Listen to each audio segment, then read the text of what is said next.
Bueno, en esta presentación se hablará sobre el mestizaje.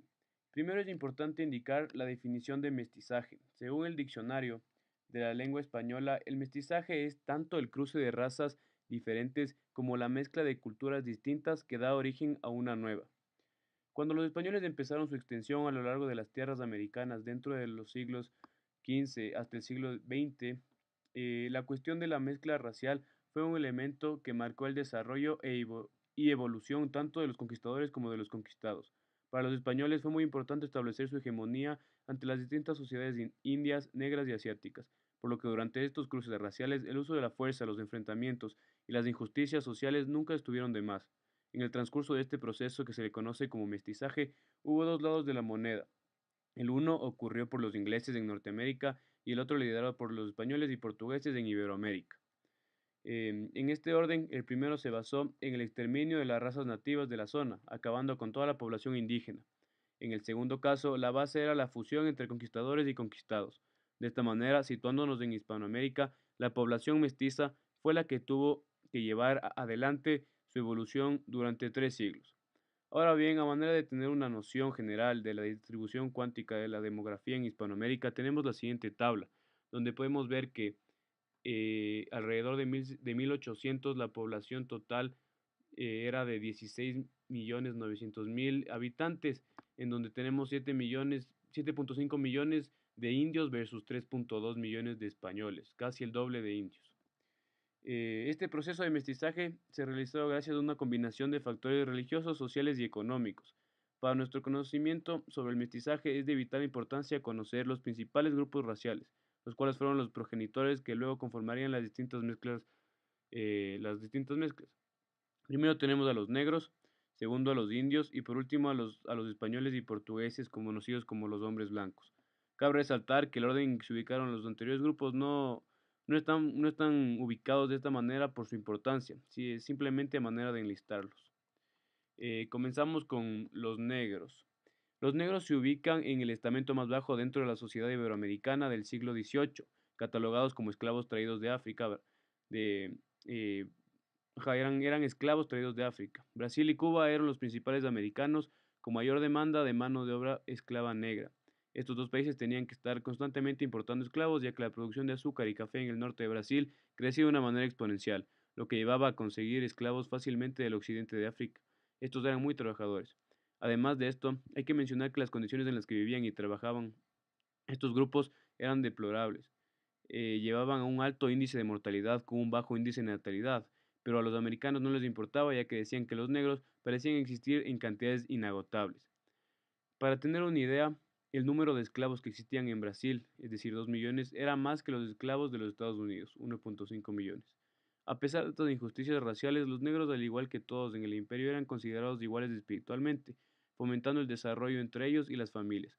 Una vez comprada su libertad, su posición era igual que al del resto de los súbditos libres de la corona, pero con ciertas desventajas legales y sociales. En esta parte hay que hacer énfasis en los maltratos del rígido sistema esclavista en las plantaciones. Los esclavos negros sufrían castigos brutales, jornadas laborales agotadoras, falta de higiene y de alimentos, división de familias, desequilibrio sexual y una creciente tasa de mortalidad. Además de esto, el abuso y la intolerancia eran temas de todos los días. Estos acontecimientos se reducen notablemente en 1845 cuando se detiene el tráfico de esclavos y 40 años más tarde, en 1887, se elimina la esclavitud. Ahora bien, aclaremos sobre los indios. A lo largo de la conquista de los españoles, la población indígena había sufrido una reducción demográfica muy alta. El porcentaje de indígenas que habitaban en tierras del sur perdieron su libertad individual y a pesar que se ubicaron en un estrato social más alto que los esclavos negros, su desigualdad y explotación de mano de obra estaba presente. Una vez entrado el siglo XVIII, la libertad que gozaban los indios les permitió tener tierras y elegir su profesión. Sin embargo, tenían que practicar la religión de la corona y contribuir con los ingresos del Estado. Las condiciones de vida de los indios claramente habían mejorado. Con la mita, la corona intentaba que las necesidades de los colonos y los derechos de los indios estén en cierto equilibrio. No obstante, del dicho al hecho había ciertos cambios. Raras veces se cumplían las leyes y la práctica de abusos y la explotación social eran parte del día a día. Siguiendo con el siguiente grupo, tenemos a los españoles y los portugueses, es decir, los hombres blancos. Los peninsulares siempre fueron los grupos de élite que se ubicaron adelante del control y administración de las colonias. La corona española siempre designaba altos cargos para ellos, factor que a los hispanoamericanos nunca estuvieron de acuerdo, ya que tanto españoles como portugueses gobernaban con políticas de monopolio y en la mayoría de los casos absolutistas como se vio en la dinastía de los Borbón. Los españoles y portugueses fueron determinantes para el desarrollo de los mestizajes y luego la división de las castas. Aparte de los maltratos y abusos a los indios y negros, en muchas ocasiones las relaciones que se dieron entre hombres blancos y mujeres negras que servían en las casas de los ricos dio lugar a un aumento de la población mulata, así como el aumento de mestizos y criollos. Este último grupo fue en los últimos siglos del imperio colonial los más descontentos y exigentes con la vida política. Ahora bien, en cuanto al cuadro de castas de la Nueva España, se dice que todas las series fueron pintadas en el siglo XVIII y que son pinturas que principalmente muestran diferentes mezclas de las razas americanas con las europeas. Además, se ilustran las faenas y las labores de los cuales se dedicaban en aquella época. En los cuadros de castas siempre se representa una pareja, los progenitores, miembros cada uno de un grupo racial, acompañados de un pequeño hijo y con un texto en la parte inferior el cual explica las designaciones que tenían. Estas pinturas eran muy realistas y servían para ilustrar el aspecto físico de la población colonial, en donde la raza era lo que se resaltaba. De esta manera se designaban diferentes nombres para los diferentes grupos raciales que nacieron de las mezclas o mestizaje. Las castas se describían a lo largo de 16 cuadros. Las mezclas que constaban en el cuadro de castas llevaban los siguientes nombres.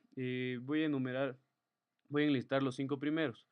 Español con indio era mestizo, mestizo con español era castizo, castizo con español era español, español con negra, mulato, y mulato con española se les denominaba cuarterón.